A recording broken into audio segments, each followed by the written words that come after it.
Story 1. The Unseen Passenger. Monday presents, days east. The highway stretched endlessly ahead of me, a dark ribbon cutting through the night. It was late, the kind of late where the world outside felt distant and unreal.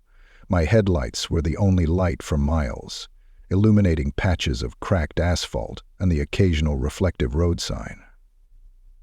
3. Tomorrow at 1:30, I heard. A 38 began coming toward me on the highway. The radio crackled faintly, a static-filled hum that was more comforting than the silence. I was just a few miles from home when I saw it. The squeeze. I didn't answer. The figure standing on the shoulder of the road. At first I thought it was just a shadow, a trick of the light. But as I got closer, the shape sharpened into a person. They were tall, motionless, their face obscured by the hood of a dark coat. I gripped the wheel tighter, my pulse quickening. Something about them felt wrong. His hand closed over mine. They didn't raise a hand for help, didn't move at all as my car approached. They just stood there, their head tilted slightly toward the passing car, as though they were waiting for something. I didn't stop. I couldn't shake the feeling that stopping would have been a mistake, that pulling over would have meant inviting something I didn't want to face. I glanced in the rearview mirror as I passed them. The figure hadn't turned to follow my car.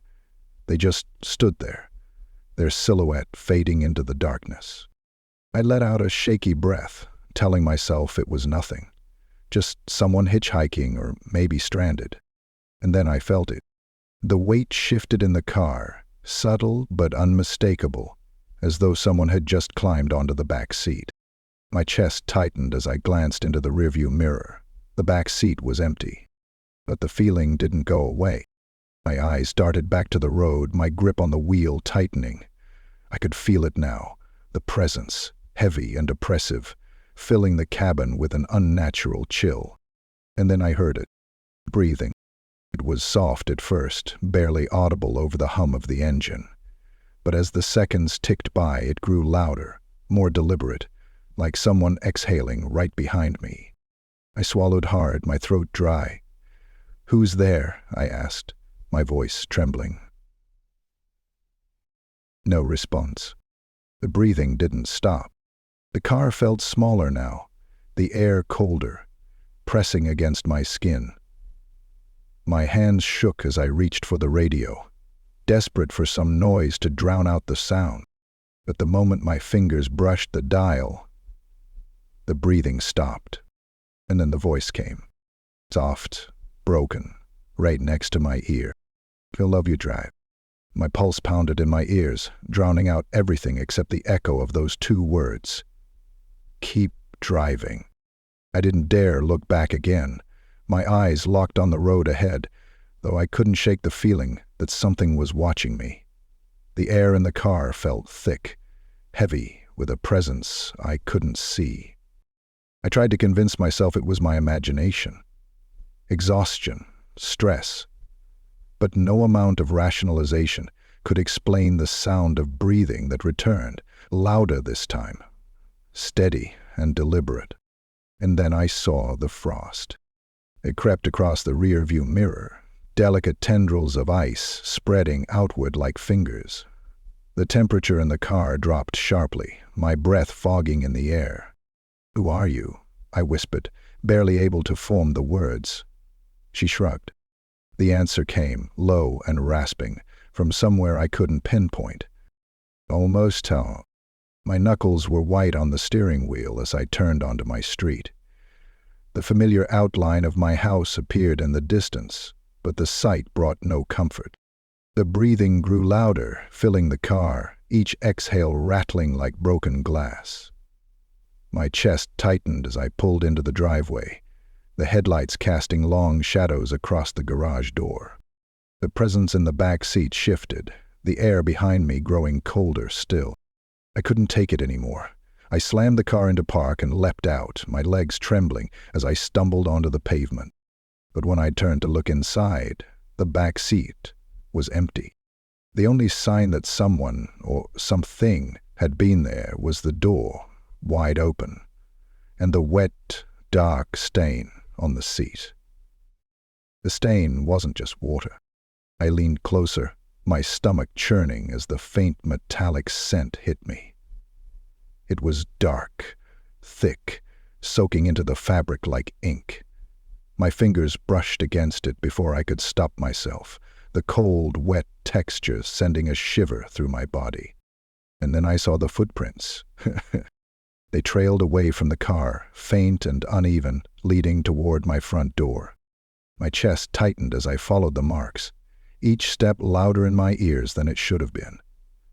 The porch light flickered weakly above me, casting jagged shadows across the door. I froze as I noticed the scratches.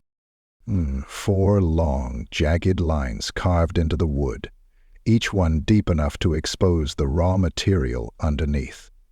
Carol responded in the same private chat group, and then the door creaked open. The house was silent, the kind of silence that felt alive, waiting. "Hello?" I called out, my voice trembling. No answer. The air inside was colder than it should have been, the chill wrapping around me like a vice. My breath fogged as I stepped inside, my footsteps muffled against the hardwood floor. The door swung shut behind me, the sound echoing through the house. And then, faintly, from the darkness upstairs, came the sound of footsteps. The footsteps upstairs were slow and deliberate, each creak of the floorboards like a countdown. I stood frozen in the entryway, the open door behind me tempting me to run. But my feet wouldn't move. Something deeper than fear pulled me forward, compelling me to find whatever, or whoever, was inside my house. I turned and looked around the backyard curiously, reaching for my thumb. "Who's there?" I called, my voice barely above a whisper. The footsteps stopped. The silence that followed was suffocating. The air grew colder, and the faint scent of damp earth filled my nose, clinging to the back of my throat. And then from upstairs, a voice answered. "You brought me home." The words sent a jolt of terror through me. My hand instinctively reached for the nearest light switch, but the bulb flickered weakly before going out, plunging the hallway into shadows. The footsteps resumed, descending the staircase slowly, methodically. My breath hitched as a figure emerged from the darkness. First, it was nothing but a silhouette, its shape flickering and indistinct, as though the shadows themselves had come alive. But as it stepped closer, I saw it. The face was pale, gaunt, and waterlogged, its eyes sunken and black. Strands of wet hair clung to its hollow cheeks, and its mouth twisted into a cruel, unnatural grin. "You didn't stop," it said, its voice rasping and wet, like water bubbling in a clogged drain. "I didn't know," I stammered, stumbling back. "I didn't mean to But you did," it hissed, its grin widening. "And now we're here." I bolted for the door, my heart hammering in my chest. My hand grasped the doorknob, but it wouldn't budge. Behind me the thing laughed, a guttural, broken sound that made my skin crawl. "You can't leave," it said, its voice dripping with malice. "You're part of it now." I turned, my back pressed against the door as the figure loomed closer. The shadows around it writhed and twisted, growing darker, deeper, until the room itself seemed to dissolve into blackness. The damp, metallic scent grew stronger, and I realized with a sickening jolt that the wet footprints weren't just on the floor anymore. They were on the walls, on the ceiling. They surrounded me. The figure reached out, its long skeletal fingers stretching toward my face. I tried to scream, but no sound came.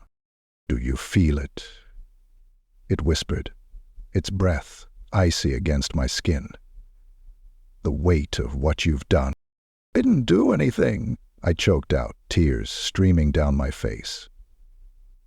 Oh, his grin twisted further, impossibly wide. You took me with you, and now I'll take you with me. The shadows surged forward, wrapping around my legs, pulling me into the black void. The house dissolved into darkness, the cold seeping into my bones as I thrashed against the invisible grip. Howard and Sally screamed, gasping and shrieking out their warning to let me alone. My last sight was the figure, its hollow eyes staring down at me, its mouth still moving in that cruel, unnatural grin. Come out here, and I'll show you how to use them. Almost home, it whispered one last time. And then, there was nothing. The next morning, my car was found abandoned on the side of the highway. The back door was wide open, and the seat was soaked through, the damp stain leaving behind a faint metallic scent. The driver was never found, but on the back seat, scratched into the fabric, were 2 words. Macabre Story 2. The song that called them. It started innocently enough, a tune stuck in my head, the kind of thing you hum without even realizing it. The melody wasn't anything remarkable, a soft, looping refrain, the sort of thing you'd expect to hear in the background of a movie or a commercial. But no matter how much I tried, I couldn't stop humming it.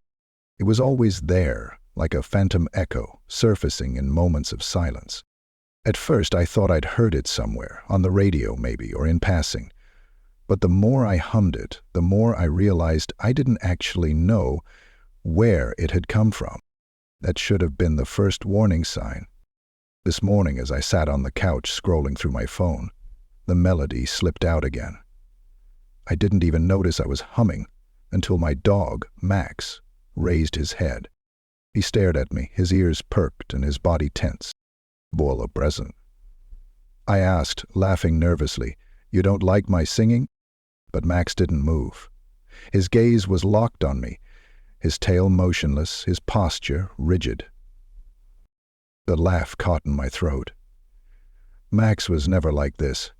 He was always the happy, wagging type, not the kind to sit still and stare like he was seeing something I couldn't. I stopped humming.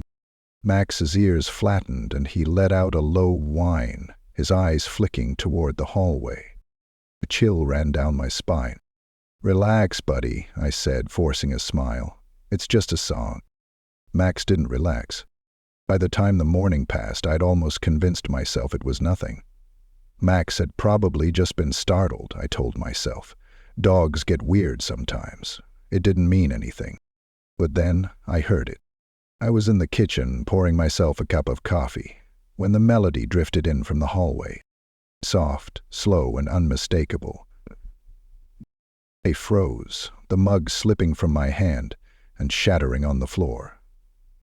The tune came again, louder now, emanating from the guest room down the hall. Foot. I didn't move.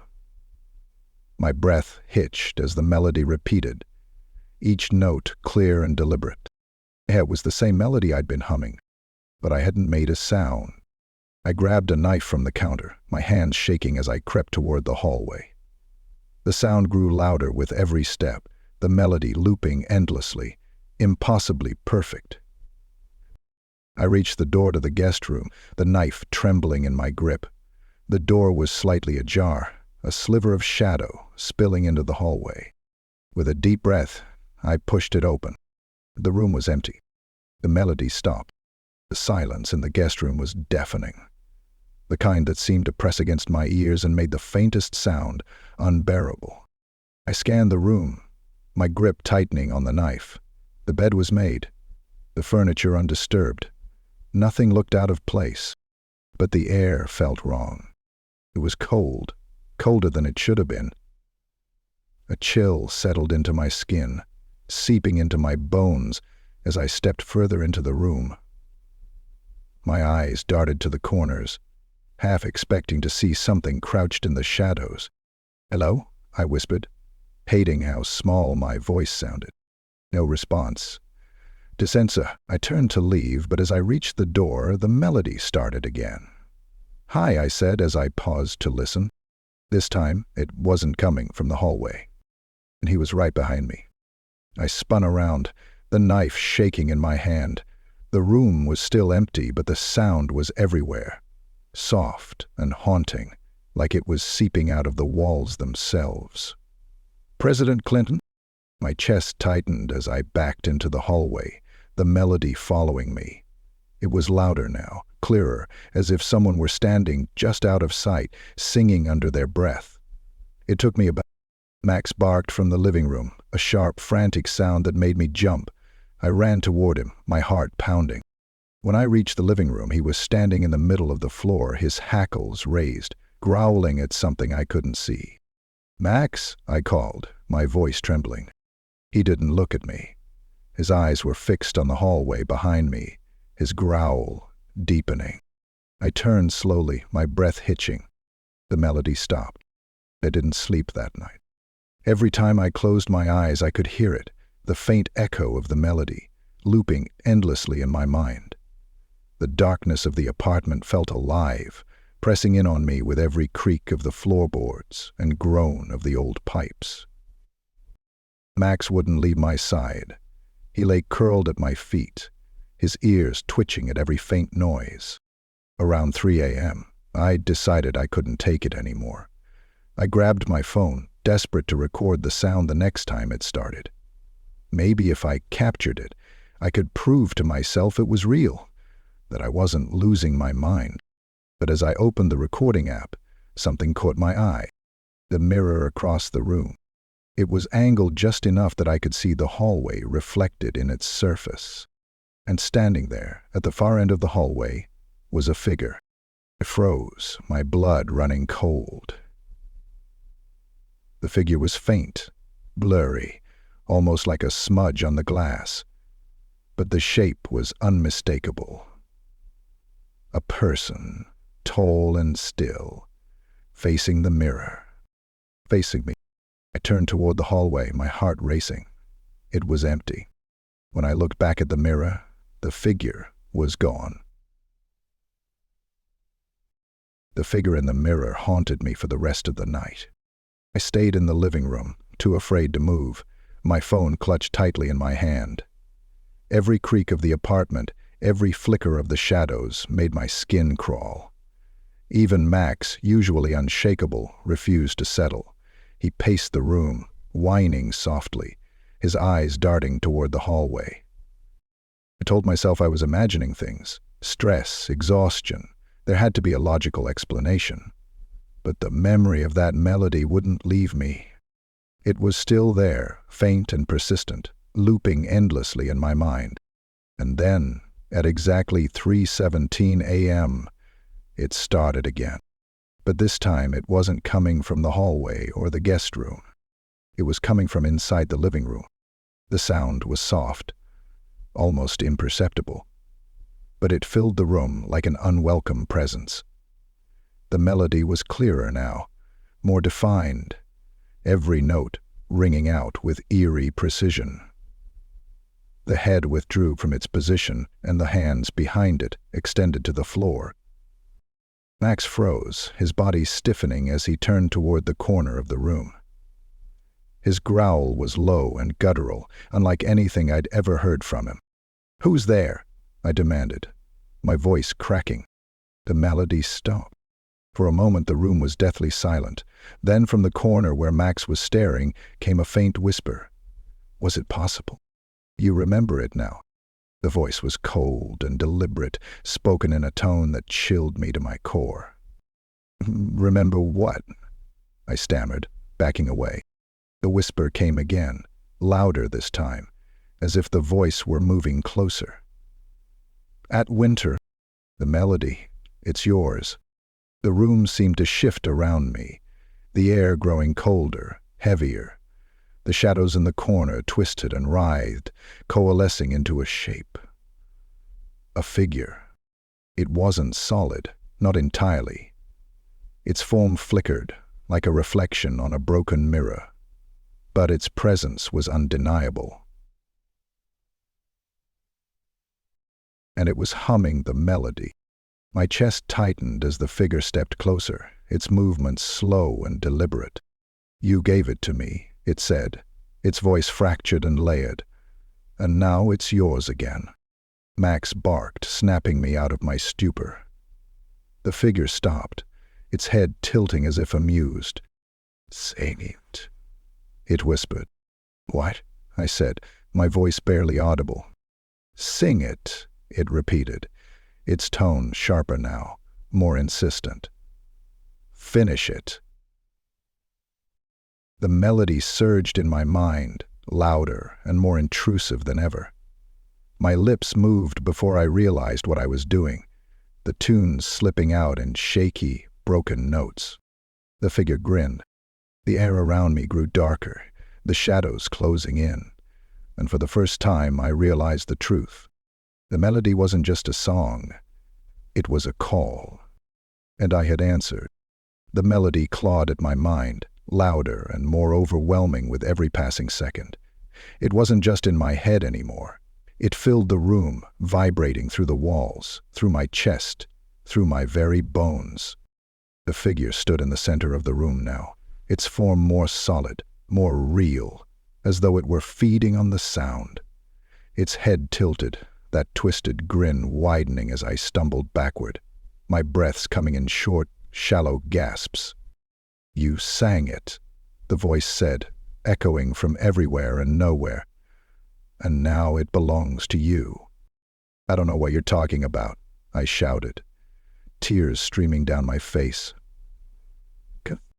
The figure stepped closer, its movements unnaturally smooth, like a marionette pulled by invisible strings. Its face, or what should have been a face, was a blank void, shifting and rippling like dark water. "You called us," it said, its voice layered with malice. "And now, we've come back." Max barked furiously, his body trembling as he stood between me and the figure. His growls echoed in the suffocating silence, but the figure didn't flinch. Instead, it knelt, lowering its shapeless form until it was level with Max. The air grew colder, frost creeping along the edges of the room as the figure reached out with a shadowy, elongated hand. Max whimpered, his growl fading into a low, pitiful whine. "Leave him alone," I screamed, grabbing the nearest object, a lamp, and hurling it at the figure. The lamp passed through it, shattering against the wall. The figure turned its head toward me, the void where its eyes should have been locking onto mine. "You can't stop it," it whispered. "You sang. You called. And now, it's your turn." The melody surged, louder than ever, drowning out my thoughts. I clutched my head, falling to my knees as the sound consumed me. The room warped and twisted, the shadows swallowing the walls, the ceiling, everything. This brings truth to light in Groovement's heart-rending tones. The figure loomed over me now, its presence pressing down on my chest like a weight. "Do you remember?"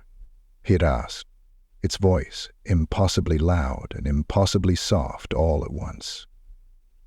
And left in a vacuum. And then I did. The memories came rushing back, hitting me like a tidal wave. A childhood lullaby, sung to me in the dead of night. A haunting melody that wasn't meant to comfort, but to warn.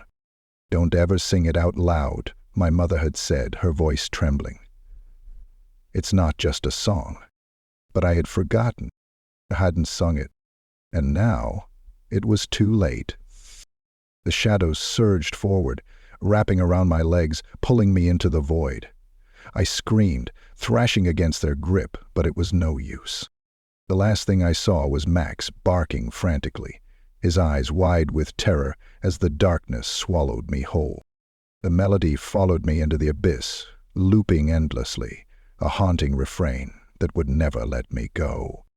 "Now you sing for us," the voice whispered one final time. And then there was silence.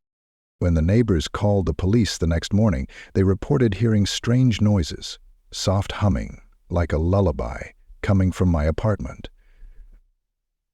So the police got involved here as well, Seth said. But when the officers entered, the apartment was empty. Max was gone, and in the center of the living room, etched into the floorboards, was a single word.